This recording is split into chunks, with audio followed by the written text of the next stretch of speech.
खुशहाल जिंदगी के लिए आचार्य चाणक्य ने अपने नीति शास्त्र में कई नीतियों का वर्णन किया है, जिसे अपनाकर आज भी लोग अपनी परेशानियों का हल पाते हैं। ये नीतियां व्यक्ति को सही रास्ता दिखाने के साथ ही सफलता भी दिलाती है। आचार्य ने कठिन समय में बुद्धि से काम लेने का परामर्श दिया है। धन संचय को एक सीमा तक वे उचित मानते हैं। विपत्ति में बुद्धि से ही काम लेने को महत्व देते हैं। अगर आप अपनी जिंदगी में सुख और शांति चाहते हैं तो चाणक्य की इन नीतियों को अपने जीवन में जरूर उतारिए। आचार्य चाणक्य की इन्हीं नीतियों में से आज हम एक और नीति पर चर्चा करेंगे।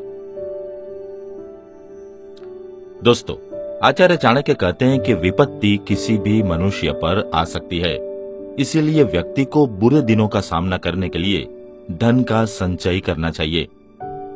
अब सवाल यह भी उठता है कि जब मनुष्य के पास धन संपत्ति होगी, वह धन धान्य से समृद्ध होगा, तो फिर उस व्यक्ति पर विपत्ति कैसे आएगी? लेकिन दोस्तों, ऐसा नहीं है। विपत्ति सभी पर आती है और कभी कभी आपका संचित धन भी खत्म हो जाता है। आचार्य कहते हैं कि विपत्ति के लिए धन संचय आवश्यक है। याद रखें कि संचय की भी एक सीमा होती है, इसीलिए विपत्ति के समय व्यक्ति की सूझबूझ ही महत्वपूर्ण होती है। आपकी सूझबूझ से ही उस कठिन समय का उचित सामना किया जा सकता है। दोस्तों, इस परामर्श का तात्पर्य यह बिल्कुल भी नहीं है कि मनुष्य धन संचय न करे। कठिन समय के लिए हर कोई संचय करता है। सभी अपनी हैसियत और क्षमता के अनुसार विपत्ति के लिए धन संचय करता है।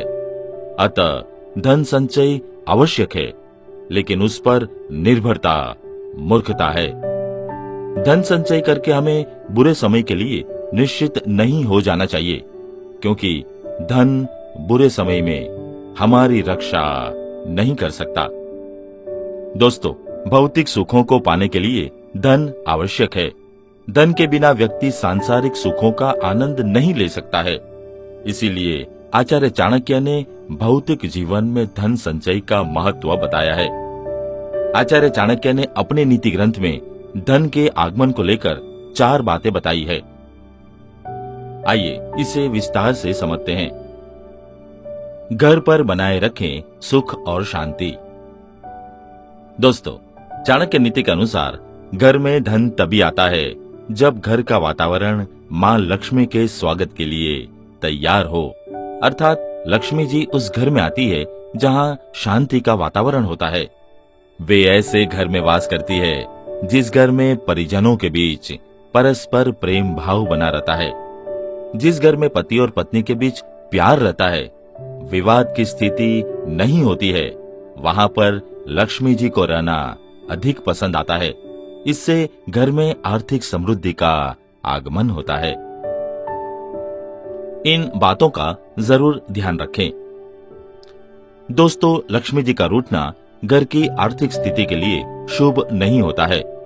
इससे घर में दरिद्रता का आगमन होता है। कहते हैं, जिस व्यक्ति की भाषा कटु होती है वह दूसरों के लिए कटु शब्दों का प्रयोग करता है, तो उस व्यक्ति के घर पर लक्ष्मी कभी वास नहीं करती है।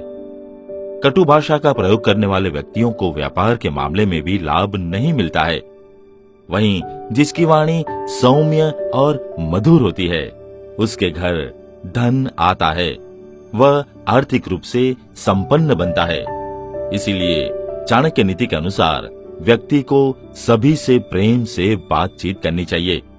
व्यक्ति को सौम्य भाषा का प्रयोग करना चाहिए। कार्य क्षेत्र में सभी से बनाएं अच्छा तालमेल। दोस्तों, आचार्य चाणक्य ने चाणक्य नीति में कहा है कि व्यक्ति को आर्थिक लाभ तभी संभव होता है जब वह अपने कार्य क्षेत्र में अपने सहकर्मियों का सम्मान करे, उसके साथ तालमेल बनाए रखे।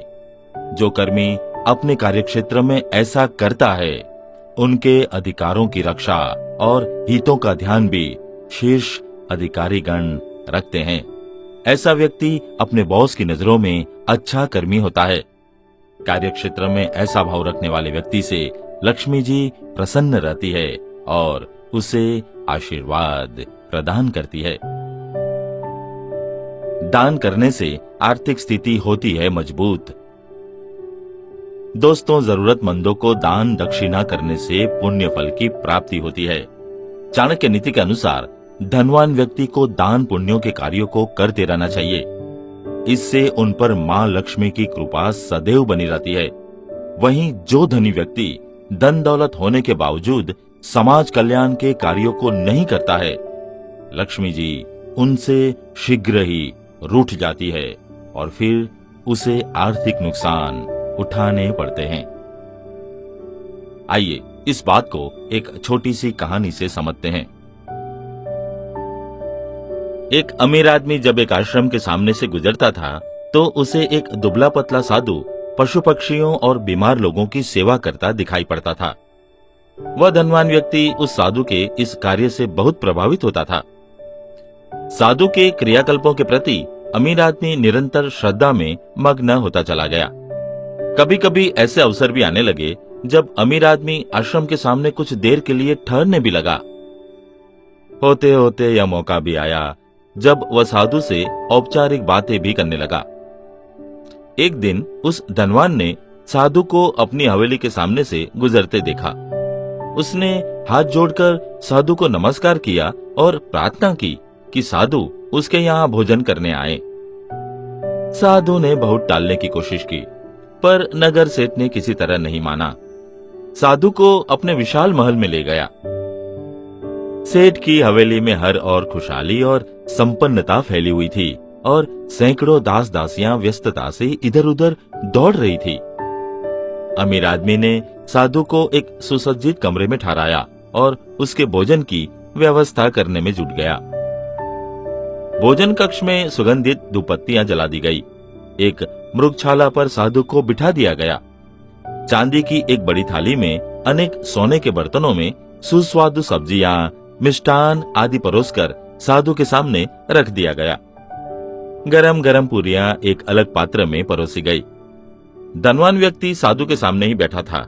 उसने हाथ जोड़कर साधु से भोजन ग्रहण करने की प्रार्थना की। साधु ने उस भव्य भोजन सामग्री पर एक नजर डाली और निराश स्वर से बोला, सेठ जी, मैं यह भोजन करने में असमर्थ हूं। इन पदार्थों से मुझे असह्य दुर्गंध आ रही है।